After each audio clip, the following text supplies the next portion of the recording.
प्रश्न है, यदि 5 अंकों वाली संख्या 535 AB 3 7 11 से विभाजित है, A square minus B square plus AB का मान ज्ञात कीजिए। देखो 535 AB ये 3 से विभाज्य कब होगी? जब इनका योग करेंगे। 5 ने 3 8 ने 5 13 प्लस ए प्लस बी, है ना।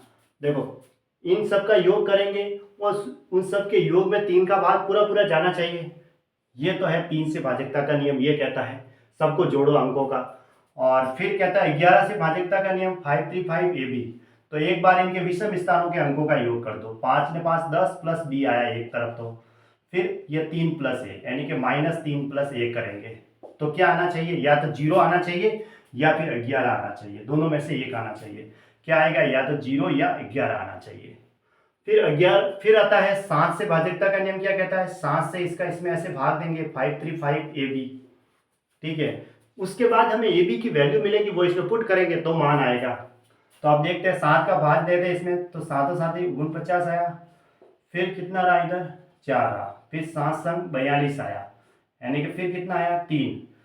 तो अब देखो 7 के अब ए बी रहे पीछे। अब सबसे पहले हम यहाँ ए उतारेंगे। अब ए की जगह क्या वैल्यू होगी? तो 3 तो आ ही रहा है, तो 7 की टेबल में 3 कहाँ आएगा? एक 7 की टेबल बोलते हैं तो 4 होता 28। देखो 2 में नहीं आता, 7 दूनी 14 7 21 7 चौक 28 7 50 35, यानी ए की वैल्यू कम से कम 5 से ही स्टार्ट होगी, क्योंकि यहाँ 3 है ना। उस हिसाब से ए की वैल्यू कम से कम 5 से स्टार्ट होगी। उसके आधार पे हमें बी की वैल्यू लेनी है, और इससे देखते हैं तो ए की वैल्यू कम से कम 5 तो लेनी है, पर उससे ज़्यादा लेंगे, लेकिन कम नहीं ले सकते, क्योंकि यहाँ का रूल्स ये बता रहा है कम तो नहीं ले सकते। तो इसका मतलब अब हमें यहाँ 0 या 11 बनाने के लिए ए की वैल्यू मिनिमम 5 या उससे अधिक होनी चाहिए, है ना। ये है, अगर 5 से 3 8 लेंगे तो यहाँ फिर 10 में से मैं क्या देखो 10 प्लस बी, यहाँ तो चलो मैंने 5 ले लिया सर, तो 5 से 3 8 हो गए। लेकिन अब मुझे 0 या 11 बनाने के लिए बी की वैल्यू क्या लूँगा? बी की वैल्यू तो नहीं बैठ पाएगी, है ना। तो फिर ए की वैल्यू क्या लेंगे हम? ऐसी लो ताकि यहाँ 0 हो जाए। 11 तो हो नहीं रहा है, क्योंकि 11 होने के लिए तो यहाँ बी की संख्या ज़्यादा रखनी पड़ेगी। अगर मैं यहाँ बी की जगह मैं 12 रखता हूँ तो 22 हो जाता है, और बी की जगह 12 तो रख नहीं सकते। फिर 22 में से मैं कुछ घटाऊंगा तो 11 आएगा। 12 तो रख नहीं सकते क्योंकि ये तो सिंगल डिजिट है, तो इसका मतलब 11 नहीं, हमें तो 0 लाना पड़ेगा।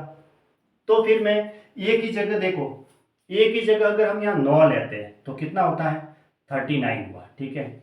उसके बाद बी है, तो फिर बी की जगह हमने 2 लिया, क्योंकि ए की जगह अगर मैं 9 लूंगा तो 9 और 3 12 हो गए। अब 12 में से 12 जाएगा तो 0, तो 10 प्लस 2, 12 में से 12 गया तो 0 आ रहा है। तो इसका मतलब हमने ए की जगह 9 लिया और बी की जगह 2 लिया, ऐसे, ठीक है, ताकि इसमें से ये घटाया तो 0 आ जाए। क्योंकि 11 तो होगा नहीं, यहाँ बी की जगह हम 12 रखेंगे तब 22 होगा, और 22 में से कुछ घटाएंगे तो 11 आएगा। लेकिन बी तो सिंगल डिजिट है, इसलिए 12 तो ले नहीं सकते। और ए की वैल्यू हमें यहाँ पे बता रहा है उस आधार पे लेनी है, यानी कि 5 से या 5 से ऊपर ही लेनी है यहाँ। तो 5 से ऊपर 9 बैठ रही है, 9 और 3 12 हो जाएगा, और फिर 10 और 2 12 हो जाएगा, और ये 0 आ जाएगा, क्योंकि 0 बनाना है इसे। तो ए की वैल्यू हमने क्या ली? फिर 9 ली, और बी की वैल्यू हमने 2 ली। अब देखो 9 और 3 12 हो गए, नहीं 9 और 2, यहाँ ए की जगह हमने क्या लिया?